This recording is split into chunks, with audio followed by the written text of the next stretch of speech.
ایک صبح مسافر اور اس کے ساتھی دریائے غزر میں ٹراؤٹ مچھلی کے شکار کی مہم پر نکلے۔ انتظام کرنے والوں نے 24 گھنٹے پہلے دریا کے بائیں کنارے میل بھر کا ٹکڑا منتخب اور محفوظ کر رکھا تھا۔ گاؤں سے 3 مانے ہوئے شکاری بھی بلائے گئے۔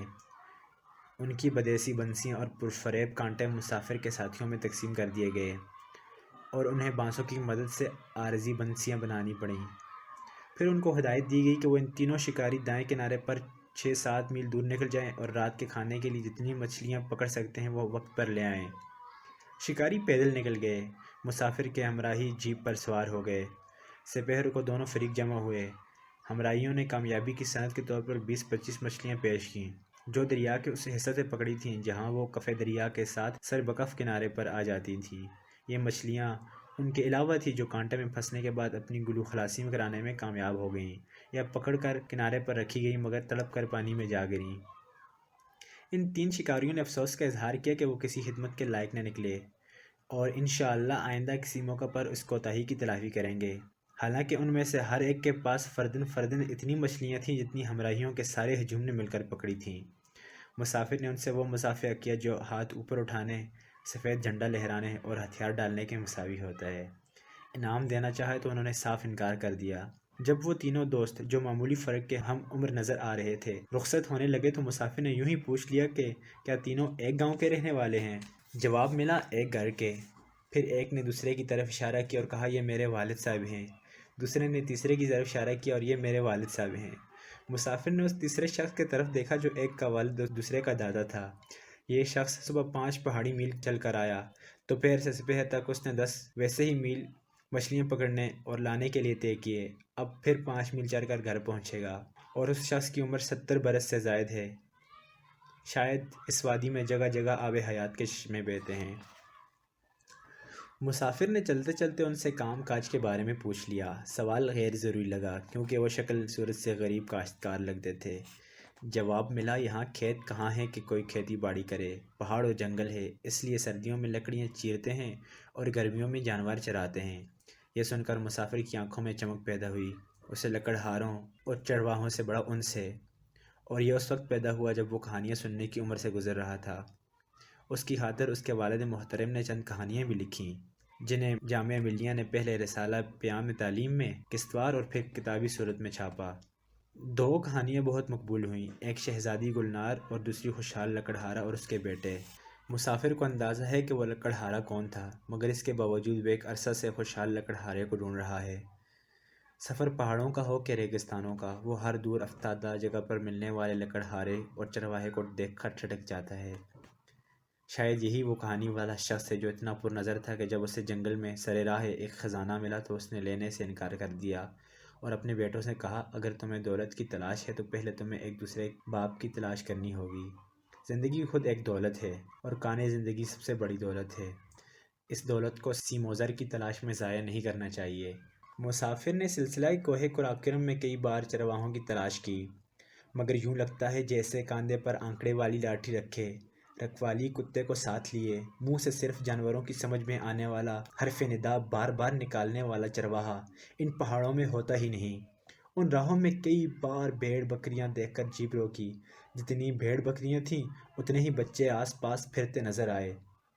چھوٹی چھوٹی بچیاں ننھے ننھے بہن بھائیوں کو گود میں لیے دوہری ہوئی جا رہی تھیں۔ گود میں دودھ پیتے، سر پر بندر ٹوپی پہنے بچے پھسل پھسل جاتے اور پھر جھٹکے سے انہیں اوپر کیا جاتا۔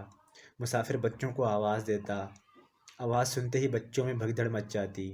وہ سب تتر بتر ہو کر بھاگنے لگتے، مڑ مڑ کر دیکھتے جاتے۔ اگر مسافر پیچھا کر رہا ہو تو بڑے زیادہ تیز ہو جاتے اور چھوٹے رونے لگ جاتے۔ پھر مسافر ٹھہر جاتا اور وہ سارے بچے ایک محفوظ فاصلے پر منڈیر یا نالی کا مورچہ بنا کر اکٹھے ہو کر اس کا معائنہ کرتے۔ مسافر کیمرہ اٹھاتا تو کچھ بچے پھر بھاگنا شروع کر دیتے، 2-4 پیٹھ پھیر لیتے اور ایک آدھ دلیر ڈٹ کر کیمرہ کے سامنے کھڑا ہو جاتا۔ اس کے بعد فاصلے سکڑ جاتے۔ مسافر بسکٹ، سنترے یا سینڈوچ پیش کرتا۔ آگے بڑھ کر لینے والا کوئی نہ ہوتا۔ رکھ کر پیچھے ہٹ جائیں تو جھپٹ پڑتے اور لڑنے لگتے۔ اتنے میں ان کو بھیڑ بکریاں یاد آ جاتیں جو اس اثنا میں دور نکل جاتیں۔ بچوں کا ریوڑ بھیڑ بکریوں کے ریوڑ کے پیچھے نکل جاتا۔ ایک چرواہا وہ بھی تھا جو خضدار اور لسبیلا کے درمیان دیکھا تھا۔ جون کا گرم مہینہ، اور وہ پہلا زمانہ تھا جب ان دونوں بستیوں کے درمیان صرف اونٹوں پر سفر ہوتا تھا۔ مہینہ میں ایک آدھ سر پھرا اس بے نشان راستہ پر جیپ کا سفر کرتا، مگر راستہ بتانے کے لیے کسی ساربان کو ساتھ بٹھا لیتا۔ مسافر رات 2 بجے روانہ ہوا۔ 4 بجے ہر طرف روشنی ہی روشنی تھی۔ 8 بجے ہر شے تپ رہی تھی۔ مسافر نے موٹے کپڑے کے کھلے شلوار کرتے کے اوپر احرامی تکتی کا تولیہ بھگو کر سر اور جسم پر لپیٹا ہوا تھا۔ سامان میں ایلومینیم کا ناشتہ دان تھا جس میں دوپہر کے لیے رس مسا گوشت سالن تھا۔ دوپہر سے کہیں پہلے وہ سالن پھٹکیاں بن کر ابل گیا۔ بلبلے اٹھتے اور بند ناشتہ دان میں سیلے پٹاخوں کی طرح پھس سے پھٹ جاتے۔ اشکولے کھاتی جیپ اندر سے اتنی گرم تھی کہ دستہ کو دیر تک تھام کر بیٹھیں تو ہاتھ جل جائیں۔ گزر ایسی چٹانوں سے تھا جو جل کر کوئلہ بن گئی تھیں۔ وٹ سے گزرنے کے بعد جیپ کو پرالی دریا کے خشک پتھریلے راستے پر ڈال دیا۔ دونوں طرف تپتی پہاڑیاں تھیں اور بیچ میں گرم پتھروں سے پٹا ہوا راستہ۔ سورج سوا نیزے پر تھا اور سائے کو کہیں امان نہ ملی تو وہ پتھروں کے نیچے چھپ گیا۔ اتنے ہی میں جیپ ایک ابھرتی ہوئی چٹان سے گزری۔ یہ چٹان ایک سوجے پھولے ہونٹ کی طرح باہر نکلی ہوئی تھی اور اس ابھار سے 2-4 گز زمین پر سائبان تن گیا تھا۔ اس ذرا سے سائے میں نیم گرم سنگریزوں پر ایک چرواہا لیٹا ہوا تھا۔ اس کا سر اس کی عورت کی گود میں تھا جو اس کی بالوں میں انگلیاں پھیر رہی تھی۔ چند بکریاں پچھلی ٹانگوں پر کھڑے ہو کر عمودی چٹانوں پر ایسے چڑھ رہی تھی جیسے چپکلیاں دیوار پر رینگ رہی ہوں۔ وہ ان ڈیڑھ سوکھی گھاس کی جڑوں کی گچھیں تلاش کر رہی تھیں جو ایسے بے محابہ گرم موسم میں پتھروں کی درزوں میں گوریلوں کی طرح چھپی بیٹھی تھیں اور ہتھیار ڈالنے سے انکاری تھیں۔ جینے کی امنگ، بھوک کے مطالبے، محبت کے تقاضے، یہ سب خواہشیں بڑی ڈیڑھ ہیں، کسی کا پیچھا نہیں چھوڑتی، خواہ وہ گھاس ہو، خواہ بکریاں، خواہ چرواہے۔ گوادر کی بندرگاہ کے سامنے دور تک بحیرہ عرب ہے اور پچھواڑے بہت دور تک صرف ریگستان۔ ایک بار مسافر ساحلی محافظوں کے کرنل کے ہمراہ اس ریگستان کے اندر دور تک چلا گیا۔ مسافر کو شکار کا شوق نہیں، مگر پھر بھی وہ ان علاقوں میں جہاں شکاری اپنی غرض لے کر جاتے ہیں گاہے بے غرض نکل جاتا ہے۔ صحرا میں ایک جگہ خاردار خشک جھاڑیوں کے پاس ایک ٹنڈ منڈ درخت اینٹھن کی حالت میں ایسے کھڑا تھا جیسے درد کی شدت سے ابھی زمین پر لوٹنے لگے گا۔ اس کے نیچے ایک چرواہا بیٹھا ہوا تھا جو اجنبی چہروں کو حیرت سے دیکھ رہا تھا۔ پختہ عمر، خوش مزاج، خاموش اور باہوش۔ مسافر دیر تک اس سے گفتگو کرتا رہا، جو اگرچہ براہ راست تھی، مگر پھر اسے مترجم کے سہارے کی ضرورت اس وقت پڑ جاتی جب وہ چرواہا عربی، فارسی اور بلوچی روزمرہ کو اردو سے خلط ملط کرتا تھا۔ گوادر کی بندرگاہ سے بادبانی کشتی میں چلیں تو ہوا اسے سیدھا مسقط لے جاتی ہے۔ ملاح وہاں سے چنگی چوری کا سامان اور عربی الفاظ کشتی میں بھر لیتے ہیں۔ فارسی الفاظ خشکی کے راستے اونٹوں پر چڑھ کر آتے ہیں۔ بلوچی مقامی زبان ہے اور اردو قومی۔ اس چرواہے کے ریوڑ میں ان ساری زبانوں کے محاورے جمع تھے۔ مسافر نے چرواہے سے معاشیات کا وہ سبق سیکھا جو کسی کتاب میں نہیں ملتا۔ وہ اس سے گزر اوقات کی تفصیل پوچھ رہا تھا۔ چرواہے نے کہا، سیدھی بات ہے، اگر بکریاں 30 ہوں تو روٹی ایک وقت ملتی ہے، 60 ہوں تو 2 وقت ملتی ہے، 100 ہوں تو بھوکا مرتا ہوں۔ مسافر کا سارا کتابی علم دھرا رہ گیا۔ اس نے اقرار کیا کہ یہ سیدھی بات اس کی سمجھ میں نہیں آئی۔ چرواہا بولا، میری کوئی بکری نہیں، میں راکھی ہوں۔ لوگ ہر 6 ماہ مجھے اپنی بکریاں چرانے کے لیے دیتے ہیں۔ روزانہ 1 روپیہ فی بکری، فی ماہ کے حساب سے طے ہے۔ اس کے علاوہ دودھ میرا اور بچے ان کے۔ جب آمدنی کا دار و مدار 30 بکریوں تک چھوٹے سے غلے پر ہو تو روکھی سوکھی گزر ہو جاتی ہے، مہنگائی بھی ہے اور کنبہ بھی ہے۔ جب اس سے دگنا ریوڑ میرے حوالے ہے تو بڑا آسودہ رہتا ہوں۔ دودھ مکھن بھی نکل آتا ہے، چھاچھ لسی کی بھی کمی نہیں ہوتی۔ اس 6 ماہی بچوں کو کپڑے اور بیوی کا زیور بنا لیتا ہوں۔ اگر ریوڑ بہت بڑا ہو تو دیکھ بھال میں بڑی دقت ہوتی ہے۔ لاکھ کوشش کروں پھر بھی دوسرے تیسرے مہینے ایک نہ ایک بکری جنگل میں گم ہو جاتی ہے۔ گمشدہ جانوروں کا ہرجانہ بھرنے کے بعد آمدنی صفر رہ جاتی ہے۔ مسافر نے کہا، سیدھی سی بات ہے، تم 60 سے زیادہ بکریاں نہ لو۔ چرواہا بولا، بات اتنی سیدھی نہیں، میرے موکلوں کی تعداد مقرر ہے، ان کی بکریوں کی تعداد مقرر نہیں۔ اب یہ مالک کی مرضی اور صورت حالات پر منحصر ہے کہ ایک موکل کبھی 2 بکریاں دے دیتا ہے اور کبھی 10۔ اگر انکار کروں تو لگا بندہ موکل ہاتھ سے نکل جاتا ہے، سو ہر 6 ماہ بعد قسمت کی بازی لگتی ہے۔ مسافر نے پوچھا، اب کی بار ریوڑ کی کیا صورت ہے؟ کہنے لگا، یہ آدھا آپ کے سامنے ہے اور آدھا ادھر نیچے کھائی میں ہے۔ تعداد معقول ہے، دودھ وافر ہے، ایک نگ بھی کم نہیں ہوا۔ 6 مہینے ختم ہونے والے ہیں، معلوم ہوتا ہے میرا خدا مجھ سے خوش ہے۔ مسافر رخصت ہوا تو چرواہے نے گرم جوشی سے مصافحہ کیا اور کہا چم سرد۔ ترجمان کی ضرورت پڑ گئی، معلوم ہوا کہ چم سرد برابر چشم سرد، اور مطلب یہ ہے کہ خوش رہو، تمہیں دیکھ کر میری آنکھوں کو ٹھنڈک پہنچی ہے۔ مسافر کی آنکھوں میں نم تھا، اس نے دل میں سوچا معلوم ہوتا ہے کہ میرا خدا مجھ سے خوش ہے۔ ہوائی جہاز اس وقت نلتر کی وادی پر پرواز کر رہا ہے۔ دریچہ سے اس کی ذرا سی جھلک گاہ بگاہ یوں نظر آتی ہے جیسے خوش رنگ منظر کی پھٹی ہوئی تصویر کا ایک بڑا سا ٹکڑا ہوا اڑا کر لے جا رہی ہو۔ مسافر کی نگاہیں ایک جھیل کو ڈھونڈ رہی ہیں، اور وہ ننھی سی گول جھیل پھٹ پٹاتے انجنوں والے ہوائی جہاز کے شاہپر کے نیچے یوں چھپی ہوئی ہے جیسے کڑک مرغی کے پروں کے نیچے 21ویں دن کا انڈا۔ مسافر آج سے 15 برس پہلے بھی تو یہاں آیا تھا، اس وقت اس نے جی بھر کر اس جھیل کا نظارہ کیا تھا۔ اب وہاں کیا رکھا ہے؟ محض ایک تلخ تجربہ، سو وہ اس سے پار سال دوچار ہو چکا ہے۔ نلتر کے پہلے سفر کی دشواریاں اب خواب و خیال ہو گئی ہیں، انہیں یاد کریں تو وہ فرضی لگتی ہیں، جیسے مسافر کی آپ بیتی نہ ہو بلکہ سندباد جہازی کا قصہ ہو۔ ان دنوں پوری وادی میں صرف ایک پختہ کمرہ تھا جس کے سامنے لکڑی کی جعفری لگی ہوئی تھی۔ کمرہ میں 2 پلنگ اور 2 کرسیاں تھیں۔ وادی میں 3 سیاح نکل آئیں تو تیسرے کو زمین پر سونا پڑتا۔ بیٹھنے میں البتہ کوئی دقت پیش نہ آتی کیونکہ ساری وادی میں سبز مخملی فرش بچھا ہوا تھا۔ خشک پہاڑوں میں گری ہوئی نلتر کی یہ سرسبز وادی کسی جنت نشاں خطہ کا ایک ٹکڑا ہے جو سلسلہ قراقرم میں راستہ بھول کر یہیں راہ پڑا ہے۔ اس چھوٹی سی وادی میں ڈھلوان پر ایک طرف جنگل ہے اور دوسری طرف برف، درمیان میں پہاڑی ندی ہے اور کچھ کھیت۔ ندی کے کنارے جگہ ہموار نظر آئی تو مسافر نے جیپ کا رخ موڑ دیا۔ 2-4 میل کے بعد جب بے نشان راستہ ناقابل استعمال نظر آیا تو جیپ کو لوٹانے لگے۔ وہاں ایک لکڑہارا کھڑا تھا، اس نے کہا یہاں تک آئے ہو تو وادی کے آخری سرے تک کیوں نہیں جاتے؟ دیکھنے کی اصل چیز تو وہاں ہے، ہمت کرو، بس 1 میل اس ڈھلوان پر پتھروں پر راستہ بنانا پڑے گا اور 2 نالوں میں دھکا دے کر جیپ کو گزارنا ہوگا۔ اس کے بعد جنگل کھلا اور ہموار ملے گا، پھر جہاں پہاڑ راستہ روک لیں وہاں ان کے دامن میں ایک چھوٹی سی خوبصورت جھیل ملے گی جسے دیکھ کر ساری تکان دور ہو جائے گی۔ مسافر نے سوچا یہ جھیل ہے کہ آدم خور دیو کی قید میں شہزادی جسے اس نے ایسی جگہ چھپا رکھا ہے جہاں کوئی چھڑانے والا نہ پہنچ سکے۔ لکڑہارے نے ہمت بندھائی اور مسافر ناتراش راہوں پر چل کھڑا ہوا، لیکن ہر رکاوٹ پر آگے بڑھتے چلے جانے کا فیصلہ درست یا نادرست ہونے کے بارے میں از سر نو سوچنا پڑتا۔ شوق کہتا پیچھے مڑ کر مت دیکھنا، یہ ندی میں جو اتنے بہت سے پتھر ہیں یہ سب مسافر ہوا کرتے تھے۔ پایاب پہاڑی نالے کی تہہ میں چھوٹے بڑے لاتعداد پتھر آب رواں کی چادر میں لپٹے ہوئے ہیں۔ جہاں بہت سے پتھر جتھا بندی کر لیتے وہاں پانی کی جماعت بھی کھڑی ہو جاتی، پھر پانی ان پتھروں کے سر پر سے ہوتا ہوا جھرنے کی صورت میں سر کے بل آگے بڑھ جاتا۔ مسافر گھنٹہ بھر کی جدوجہد کے بعد جنگل میں آن نکلا۔ جنگل کھلا کھلا تھا، درخت نہ اتنے گھنے کہ منظر ان میں گم ہو جائے، نہ اتنے چھدرے کہ ان کو ذخیرہ کہنے میں تعامل ہو، بس صرف اتنے درخت اور ایسے درخت جن سے منظر کا حسن دوبالا ہو جاتا۔ 2-4 پرندے بھی نظر آئے، خوش رنگ، چمکدار، پروں پر نکھری دھوپ پیر رکھتے ہی پھسل جاتی۔ جی چاہا انہیں دیر تک دیکھتے رہے، مگر ہوش مندی کا تقاضا ہے کہ منظر کو صرف ایک بار نظر بھر کر دیکھ لو، اتنی دیر نہ لگاؤ کہ وقت ہاتھ سے نکل جائے۔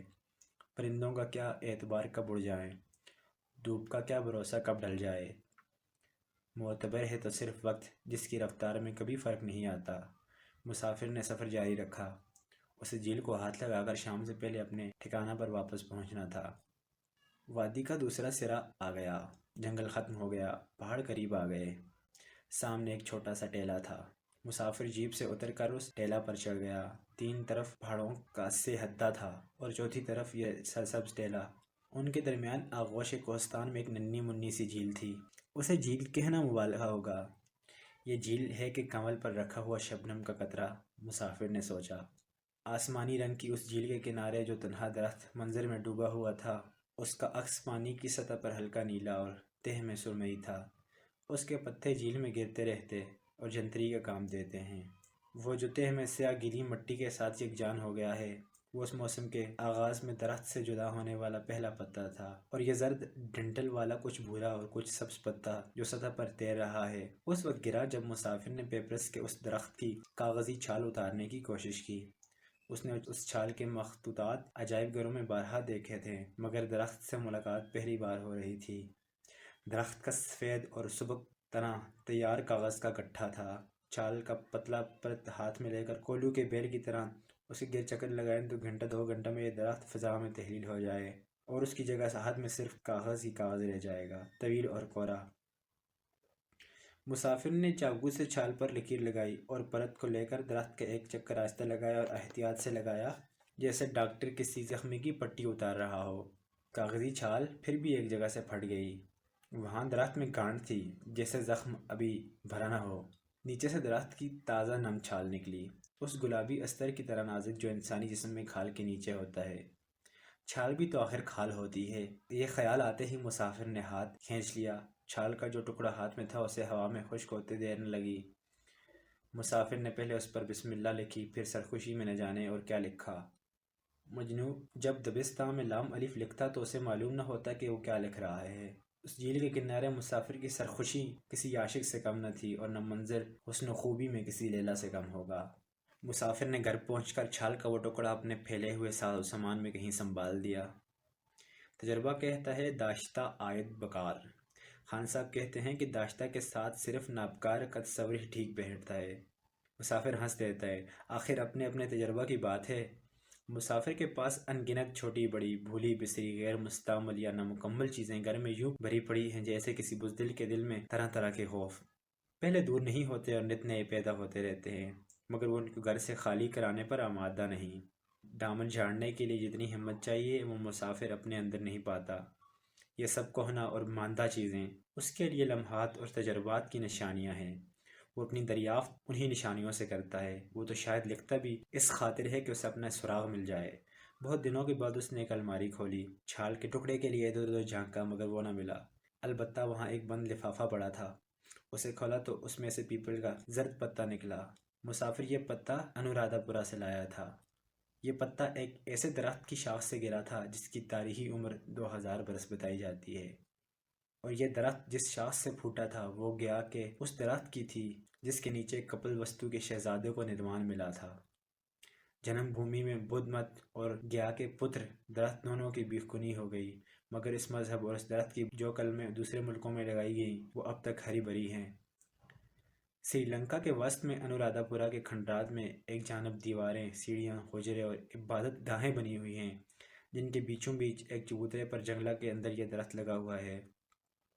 اس کے ایک خشک پتا مسافر کو تحفے میں ملا ہے، جسے اس نے اس لیے قبول کیا کہ دینے والے کی دل شکنی نہ ہو، اور اس لیے سنبھال کر رکھا کہ وہ گوتم بدھ کا ایک قول یاد دلاتا رہتا ہے۔ گوتم بدھ نے کہا تھا کہ تم ایک زرد پتے کی مانند ہو، موت کے کارندے تمہاری گات میں لگے ہوئے ہیں، تم ایک سفر کا آغاز کر رہے ہو، کوئی اور تمہاری مدد نہیں کر سکتا۔ کیا یہ بہتر نہ ہوگا کہ تم جلد ایک شمع بن جاؤ جو تمہاری خامیوں کو جلائے اور خوبیوں کو روشن کرے، تاکہ تمہیں وہ جوان زندگی میسر آئے جو بڑھاپے اور موت کی زد سے باہر ہے۔ نلتر کی پرسکون وادی کے جنوب مشرقی گوشہ میں نیلی شفاف جھیل کے کنارے بیٹھے ہوئے مسافر نے جب پہلی بار اپنا عکس پانی کے نرم خیز سطح پر دیکھا تو اس وقت بھی اسے گوتم بدھ کی یاد آئی۔ گوتم نے کہا تھا، انسان 4 طرح کے ہوتے ہیں: زندگی کے دائرے کے ساتھ بہنے والے، دائرے کے خلاف تیرنے والے، دھارے میں اپنا مقام بنا کر جم جانے والے، اور وہ جو جیتے جی موت اور زندگی کی دونوں دھاروں کو عبور کر کے اتھاہ آسودگی کے خشک کنارے پر پہنچ جاتے ہیں۔ مسافر کو اس سلسلہ میں کوئی غلط فہمی نہیں ہے۔ وہ دائرے کے ساتھ بہنے والی پہلی اور ادنیٰ قسم کا فرد ہے، لیکن اس نے بساط بھر کوشش کی کہ وہ اس دائرے کے ساتھ خوشی خوشی بہہ جانے والے میں شامل نہ ہو۔ جھیل میں ہلکورے لیتے ہوئے عکس کو دیکھ کر اسے تسلی ہوئی۔ یہ عکس سطح آب کے اوپر ہے اور ناخوشی کا احساس مسافر کی انا کو ڈوبنے نہیں دیتا۔ نلتر کی وادی میں ایک سرے سے دوسرے سرے تک پہنچنے کے بعد مسافر کو احساس ہوا کہ اس کنج کوہسار میں وہ ڈھیر سارے اوصاف جمع ہیں جو دنیا کی محفلوں سے اکتا جانے والے شاعر کو مطلوب تھے: سکون اور سبزہ، نیلا آسمان اور نیل گوں جھیل، برف سے ڈھکی چوٹیاں اور دیودار سے ڈھکی ڈھلوانیں، پانی اتنا شفاف کہ ساری قدور دھل جائے، اور ہوا اتنی پاک کہ ہوس دم نہ مار سکے۔ نہ یہاں دنیا کی محفلوں کا شور ہے، نہ دنیا داروں کی سیاست کا زور۔ یہاں صرف سیاح کا قدم پہنچتا ہے یا شاعر کا خیال۔ مسافر کو یہ جگہ بھا گئی۔ اس نے پائچے چڑھا کر ننگے پاؤں جھیل میں ڈال دیے اور سبزہ کی ڈلوان سے ٹیک لگا کر نیم دراز ہو گیا۔ رہیے اب ایسی جگہ چل کر جہاں کوئی نہ ہو۔ والی دل میں ڈوبی ہوئی خواہش سطح آب پر ابھر آئی۔ اس نے گرد و پیش پر فیصلہ کن نظر ڈالی۔ یہ قدم موزوں ہے، بس ایک کمرہ ڈال کر یہاں پر رہ پڑیں تو عیش ہو جائے۔ گزر بسر چونکہ ایک کمرے میں ہوگی، اس لیے ذرا کشادہ ہونا چاہیے، جھیل کی طرف کھلتا ہو اور سامنے کی پوری دیوار اور دروازہ شیشہ کو ہو تاکہ جھیل ہر وقت نظروں کے سامنے رہے۔ پشت پر پہاڑ کی جانب بڑی سی مستطیل کھڑکی ہو جس سے پہاڑ، برف اور جنگل کا منظر ایسے نظر آئے گویا فریم میں جڑا ہوا ہے۔ باقی دو دیواروں میں بھی داخلہ کے لیے دریچے ہونے چاہیے، ایک جنگلی پھولوں کی مہک کے لیے اور دوسرا نغمے سیمرغ کے لیے۔ الغرض کمرہ ایسا ہونا چاہیے کہ منظر شیشے سے اور ماجرا دریچے سے اندر داخل ہو جائے۔ یوں کمرے کی بیشتر جگہ یہ دونوں گھیر لیں گے، جو بچ رہے گا اس میں قالین بچھے گا، میز کرسی لگے گی، کتابوں کا شیلف ہوگا اور سستانے کے لیے ایک 1000 پہلو آرام کرسی۔ باقی ساز و سامان کدھر جائے گا؟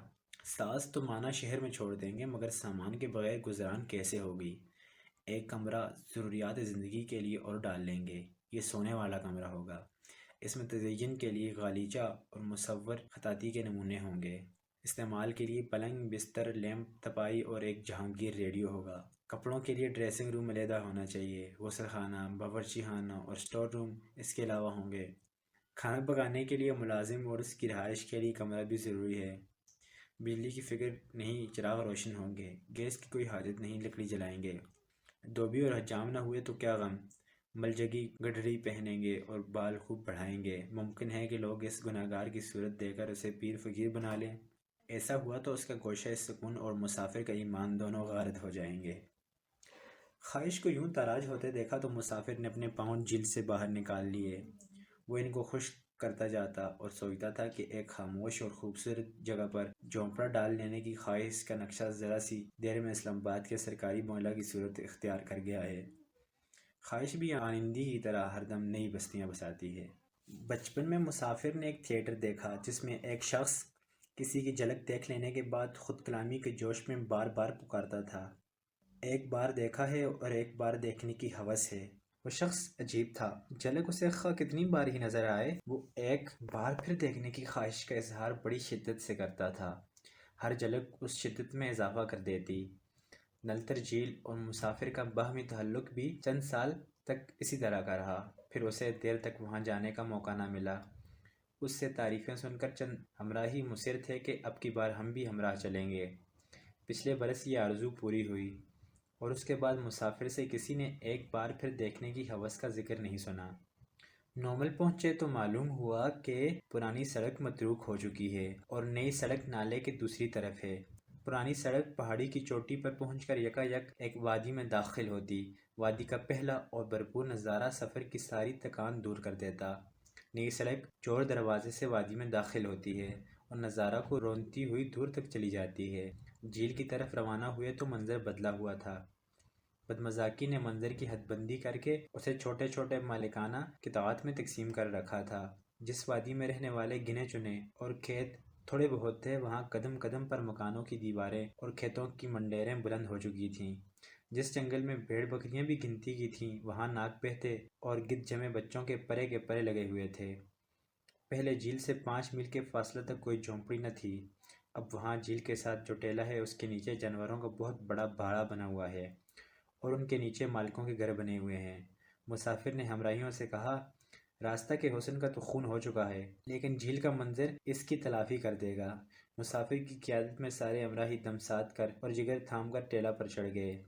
سامنے ایک جوہڑ تھا، کنارے کیچڑ اور غلاظت سے لت پت، جنگل کے گرے ہوئے درخت جگہ جگہ سے جھیل کا کنارہ روکے کھڑے تھے۔ پانی میں ڈوبی ہوئی لکڑی گل کر سیاہ بدبودار برادہ بن چکی تھی۔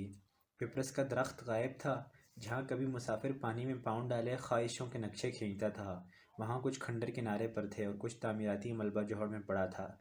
جوہڑ کے اندر کسی نے مصنوعی جزیرہ بنانے کی کوشش کی تھی۔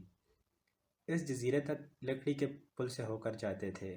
جزیرہ پر بدبو اور غلاظت کا قبضہ تھا۔ سنا ہے کہ اس گوشے کوہسار کو سیاحوں کی خاطر پرکشش بنانے کے لیے اس جھیل کے کنارے پیپرس کے درخت سے ملحق ایک ریسٹ ہاؤس بنایا گیا اور بھرائی کر کے ایک جزیرہ ڈالا گیا۔ سردیوں کی ایک رات سامنے پہاڑ کی چوٹی سے برف کا ایک تودا چلا اور دیوار کے درختوں کو ہمراہ لیتا ریسٹ ہاؤس کی عمارت کو توڑتا ہوا اس جھیل کو جوہر بنا گیا۔ رہی صحیح کسر ان مویشیوں نے پوری کر دی جن کا بڑا ٹیلا کی دوسری طرف بنا ہوا تھا۔ مسافر کو دو صدمے پہنچے۔ ایک تو یہ کہ اس نے کنج عافیت کے لیے جس جگہ کی خواہش کو دل میں جگہ دی تھی وہاں ادھر ایک ریسٹ ہاؤس بنا اور ادھر کھنڈر میں تبدیل ہو گیا۔ ہماری کتنی ہی خواہشات میں ہماری ہلاکت کا سامان ہوتا ہے، اس لیے قدرت انہیں پورا نہیں کرتی اور ہم سمجھتے ہیں کہ دعا قبول نہیں ہوئی۔ دوسرا صدمہ یہ تھا کہ جس منظر کی کشش کا بیان ہمراہیوں کو سفر کے لیے آمادہ کرنے کا باعث بنا تھا وہ منظر وہاں سے کوچ کر چکا تھا۔ یہ دوسرا صدمہ مسافر کو دوسری بار اٹھانا پڑا۔ اس سے پہلے وہ خلیج سیام کے ایک جزیرہ میں اس سے دوچار ہو چکا تھا۔ خلیج سیام کے کنارے پاتیا ایک خوبصورت ساحلی مقام ہے۔ موسم معتدل، ساحل کٹا پٹا، سمندر دور تک اندر چلا جاتا ہے اور کہیں نیلا ہے، کہیں سبز، کہیں خاکستری اور کہیں سیاہی مائل۔ سیاحوں کا بھی یہی حال ہے، کوئی سفید، کوئی پیلا، دو چار بورے، ایک آدھ کالا۔ زیادہ تر سیاح جرمنی سے آتے ہیں۔ مسافر کو وہ خوبصورت جرمن نوجوان یاد ہے جو روانگی کے وقت لاؤنج میں بے تحاشا رو رہا تھا اور اونچی آواز سے کہہ رہا تھا، مغرب کی عورت کو مرے ہوئے 1 صدی ہو چکی ہے، مشرق کی عورت ابھی زندہ ہے، مجھے تھائی لینڈ کی شہریت اور دلہن درکار ہے، میں واپس نہیں جاؤں گا۔ اس کے ساتھی اسے چھوڑ کر ہوائی اڈے چلے گئے اور اس نے اپنا سامان واپس ہوٹل کے کمرے میں بھیج دیا۔ پاتیا کے ہوٹل بڑے خوش نما ہیں، ان کی تعمیر کے گرد و پیش کے منظر کا لحاظ رکھا گیا ہے۔ کوئی گاؤں کی طرح بسا ہوا ہے اور کوئی چٹانوں کا حصہ نظر آتا ہے۔ ایک بادبانی کشتی کی طرح بنا ہوا ہے، ایک موٹر بوٹ کی شکل کا ہے۔ مسافر نے پیراکی کا لباس پہنا اور ایک تیز رفتار موٹر بوٹ کے پیچھے رسی تھام کر چوبی تختہ پر کھڑا ہو گیا اور سمندر کی سطح کو چیرتا ہوا اپنے پیچھے پانی کی ایک لکیر بناتا جا رہا تھا۔ سمندر کی لہریں ذرا دیر کے لیے اس لکیر کا تماشا دیکھتیں پھر اسے مٹا دیتیں۔ موٹر بوٹ چلانے والے نے چاہا کہ پانی کی سطح پر چوبی تختہ کے نالیدار نقشے پا سے ایک دائرہ بنایا جائے۔ پھر اس نے موٹر بوٹ کو سیدھا چلانے کے بجائے گول گھمانا شروع کیا اور رفتار کو تیز تر کر دیا۔ چھینٹیں اڑ اڑ کر مسافر کی آنکھوں میں پڑنے لگیں۔ توازن برقرار رکھنا مشکل ہوتا چلا گیا۔ لکیر گہری ہوتی چلی گئی۔ سمندر ناراض نظر آنے لگا۔ بالآخر دائرہ مکمل ہوا اور موٹر بوٹ کنارے کی طرف روانہ ہوئی۔ مسافر کے ہاتھ کھچاؤ کی وجہ سے شل تھے، ٹانگیں تناؤ کی وجہ سے چور تھیں، لیکن جسم میں آسودگی کا ایک پورا سمندر موجزن تھا۔ پاتیا میں ایک اور بہلاوے کا انتظام بھی ہے، مگر وہ تجربہ تلخ نکلا۔ کنارے سے لگی ہوئی موٹر بوٹ سے ایک لمبی رسی لے کر اسے دور ساحل پر کھڑے ہوئے مسافر کی کمر کے گرد باندھ دیا۔ پھر ایک پیراشوٹ کی رسیاں اس کے کاندھے سے باندھ دیں اور پیراشوٹ کو ریت پر پھیلا دیا۔ اس کھیل میں جب موٹر بوٹ تیزی سے سمندر میں چلتی ہے تو بندھا ہوا آدمی دو چار قدم بھاگنے کے بعد پیراشوٹ میں ہوا بھرتے ہی بلند ہو جاتا ہے اور جتنی لمبی رسی ہوتی ہے سمندر سے اس بلندی پر اڑتا رہتا ہے اور نیچے موٹر بوٹ چلتی رہتی ہے۔ موٹر بوٹ نے 2 بار کوشش کی، دونوں بار مسافر ساحل کی ریت پر گھسٹتا ہوا چلا گیا۔ ہوا نرم خیز تھی اس لیے چھتری بلند نہ ہو سکی۔ آب بازی کے لیے جتنے ڈالر خرچ کیے تھے خاک بازی میں کوہنیوں اور گھٹنوں پر اتنی خراشیں آ گئیں۔ پاتیا کے ساحل سے دور سمندر میں ایک دھندلا سا خاکہ نظر آتا ہے۔ یہ جزیرہ مرجان ہے۔ مسافر نے اس جزیرہ کی سیر کے لیے سالم بادبانی کشتی کرایہ پر لی۔ وہ شرٹ کو بدن سے علیحدہ کیا، پاؤں کو موزے جوتے کی قید سے آزاد کیا، پائنچر چڑھی پتلون اور بنیان پہنے عرشہ پر رکھی ہوئی جھولا کرسی پر بیٹھ گیا۔ تیز ہوا اور دھوپ سے آنکھیں چندھیانے لگیں تو سبز چشمہ لگا لیا۔ منظر رنگین ہو گیا مگر اس میں ایک بے رونق یک رنگی تھی۔ کشتی کا ملاح اور اس کا 10 سالہ لڑکا ہوا اور موجوں سے لڑ رہے تھے۔ لڑکا کبھی ایک بلی پر بندر کی طرح چڑھ جاتا اور کبھی دوسری سے پھسل کر نیچے آ جاتا، کبھی ایک بادبانچہ کھولتا کبھی دوسرا لپیٹ دیتا۔ ملاح نیچے سے ہدایات جاری کرتا اور رسیاں کستا یا ڈھیلی چھوڑ دیتا۔ کشتی رخ پر لگ گئی، ان دونوں کا کام ختم ہوا، باقی کام ہوا کے ذمہ تھا۔ جزیرہ نزدیک آتا جا رہا تھا، ملاح بیکار بیٹھا تھا۔ لڑکا کشتی کے ابھرے ہوئے نوکیلے سرے پر ذرا سی جگہ میں سکڑ کر سو گیا۔ بادبانی کشتی نے جزیرے کے پاس پہنچ کر لنگر ڈال دیا۔ چھوٹی چھوٹی چپو سے چلنے والی کشتیوں نے اس بڑی کشتی کو گھیر لیا۔ ایک کشتی والے سے سودا طے ہوا کہ وہ گھنٹہ بھر مرجانی سلسلہ کی سیر کرائے گا۔ اس چھوٹی سی کشتی میں منتقل ہوئے تو گویا آب و رنگ کی ایک نئی دنیا میں جا پہنچے۔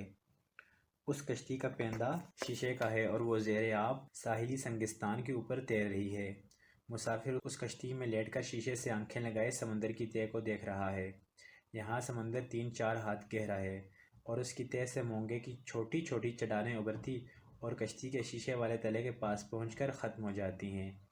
لمحہ بھر کو مسافر یہ بھول گیا کہ وہ کون ہے اور کہاں ہے۔